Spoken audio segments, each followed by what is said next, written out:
আমাকে এভাবে সম্বোধন করা হয়, চিংচুং চা, রাস্তাঘাটে ট্রিট করে।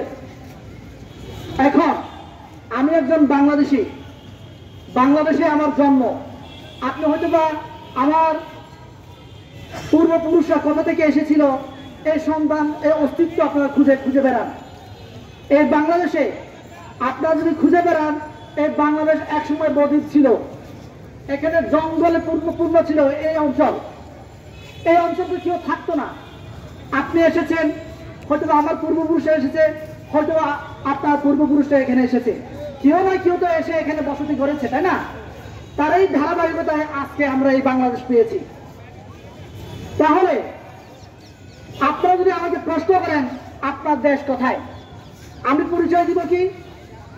আমি তো বাংলাদেশ হওয়ার পরে আমার এই দেশে জন্ম। আমি তো পাকিস্তান আমলে জন্মগ্রহণ করিনি ভাই, আমি তো ব্রিটিশ আমলে জন্মগ্রহণ করিনি। যদি প্রশ্ন করে থাকেন তাহলে আমার পূর্বপুরুষের জন্য জিজ্ঞাসা প্রশ্ন করেন আপনারা, কেন আপনি এই দেশে এসেছেন?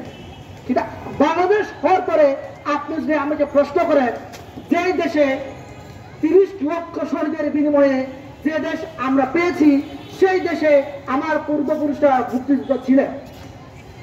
আমরা তো শুধু বাঙালিও তো একটা যুদ্ধ করেন এই বাংলাদেশে, হিন্দু, বৌদ্ধ, খ্রিস্টান সকলেই মিলে আমরা যুদ্ধ করেছি পশ্চিম পাকিস্তানের বিরুদ্ধে, তাই না? কি আপনাদেরকে জিজ্ঞাসা করছি ভাই, একটু বলেন, আমাকে উত্তর দেন, আমরা কি যুদ্ধ করি নাই? আমার আপন চাচা একজন মুক্তিযোদ্ধা, হয়তো সার্টিফিকেট পাননি, একজন পাহাড়ি বলে, কিন্তু আপনি কি তার সেই মুক্তিযুদ্ধে অংশগ্রহণকে আপনি অস্বীকার করবেন? আপনি কিভাবে অস্বীকার করবেন বলেন? আমি তো তারাই একজন উত্তরাধিকার সূত্রে আমি একজন বাংলাদেশি। এই যে আপনারা যে বলেন, আমি প্রথমে আপনাকে বলছি চিংচুং চা, আমাকে এই নামে নানা জায়গায় শুধু আমার চেহারা লোক দেখলে এভাবে সম্বোধন করে, এভাবে ট্রিট দেয়। হ্যাঁ, এইগুলো তো ভালো না ভাই। এই যে সম্প্রতিকালে আপনারা সবাই জানেন, খাগড়াছড়ি জেলা দিঘিনালা উপজেলায় যে ঘটনা ঘটেছে, আপনারা স্বামী স্ত্রী ঝগড়া করেন না? ভাই ভাইয়ের মধ্যে ঝগড়া হয় না? প্রতিবেশীর সাথে ঝগড়া হয় না? হয়তো ভাই প্রতিবেশীকে মেরে ফেলছে, খুন করে ফেলছে। হ্যাঁ, আপনারা এভাবে মানে মিডিয়াতে আসে, বলতে খারাপ লাগলে এটা আমরা মিডিয়াতে দেখি যে স্বামী স্ত্রী তার স্বামীর অমুক কেটে ফেলেছে। আমি বললাম না কি কেটে ফেলেছে, এগুলোতে মিডিয়াতে নিউজ হয়, কিন্তু আপনারা কি কখনো এটাকে সাম্প্রদায়িক রূপ দেওয়ার চেষ্টা করেছে?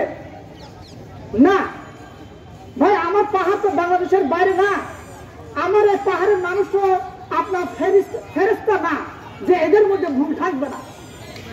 এখানে বাঙালি আছে, এখানে ঠিক তেমনি চাক আছে, চাকমা আছে, মারমা আছে, খিয়াং আছে, খুমি আছে, বোম আছে, লুসাই আছে, 12টা জাতিগোষ্ঠী আছে ভাই এখানে।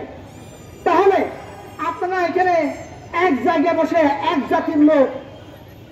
জাতির লোক হয়ে যদি আপনাদের মধ্যে ভাইয়ে ভাইয়ে খুনাখুনি হয়, স্বামী স্ত্রীর মধ্যে খুনাখুনি হয়ে থাকে, তাহলে আমরা তো এখানে 12টা জাতি ভাই, তাহলে আমাদের মধ্যে তো এখন খুনাখুনি হবে। কিন্তু আপনারা এগুলোকে কেন সাম্প্রদায়িক রূপ দেন?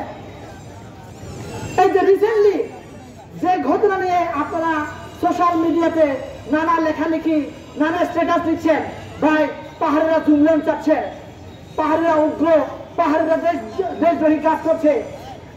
ভাই আমরা তো পাহাড়ে থাকি, তাই না? আপনি কি আমার কাছে কখনো প্রশ্ন করেছেন আপনি কোন দেশে থাকতে চান?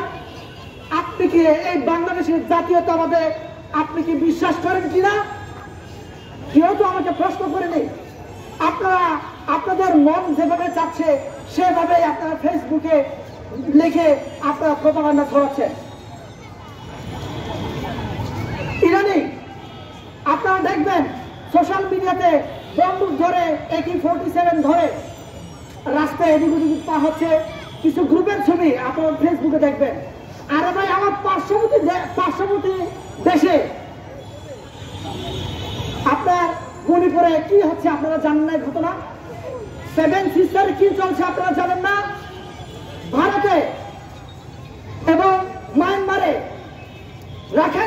রাখাইন প্রভিন্সে কি চলছে আপনারা জানেন না?